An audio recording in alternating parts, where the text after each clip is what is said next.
What a pleasure to be joined by Rebecca French now. Rebecca, welcome. Thank you. Thank you very much indeed for joining us today. Pleasure. Really appreciate it. So how important is it that communities throughout the United States, when they're making decisions, they understand science on climate change? It's incredibly important. I am the Director of Resilience for the State of Connecticut Department of Housing, and in my role there, I've been charged with helping communities adapt to the impacts of climate change they're already feeling in the state of Connecticut, as well as recovering from past storms. We're still in a recovery process from Tropical Storm Irene and Sandy, so I have to translate that climate information directly to local, state and local decision making. What are some of the practical things that communities can and need to do? Well, this is a highly practical issue when it comes to adaptation to climate change. Municipalities are seeing, particularly roads near the coast, are flooding on a more frequent basis. They flood during storms.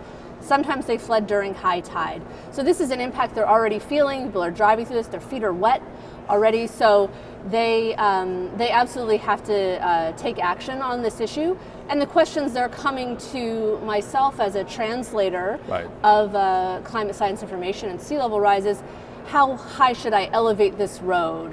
Where do I move my infrastructure? How do we take that national information that I see on the news, I see coming out of conferences like AGU, and take that down to a highly localized decision of, I have Route 146 that floods 3 times a month. What do I do about that? It's something we've been talking about all week, really, which is you have all this science going on. How important is it that the science community actually communicates in such a way that people outside of that community can make sense of what they're saying?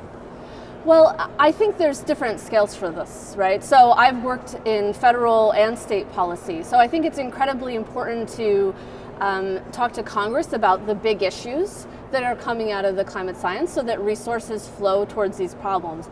Being in the state government now, where I'm a recipient of those resources on behalf of the state of Connecticut, I'm looking to scientists who can take their information and again put it to a highly local issue. And that's not always possible. That's a challenge that we're continuing to address, I think, here at AGU, as we've had some luck with being able to translate sea level rise information, at least between now and the year 2050. But it's a much more difficult question when I get asked about precipitation, because it's highly variable across the state. So how can I tell someone what exactly they should be preparing for? How much of a recognition in your work, in policy work, in the federal at a state level, do you get in terms of what we can actually do about climate change as opposed to adapting for the consequences of it? Well, again, I'm speaking from my experience in the state of Connecticut. We're a highly active state on addressing both the carbon emission side as well as the adaptation. We've set very stringent standards for reducing our emissions.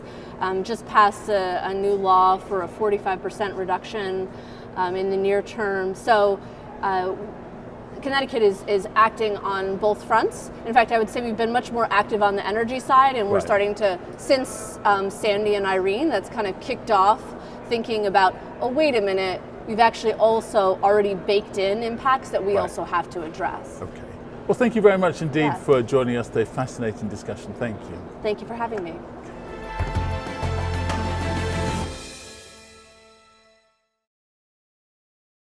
AGU TV has all the coverage you could want from this year's conference. Now make sure to explore all of our content, which is updated each and every day of the conference, to stay up to date with all the very latest AGU news.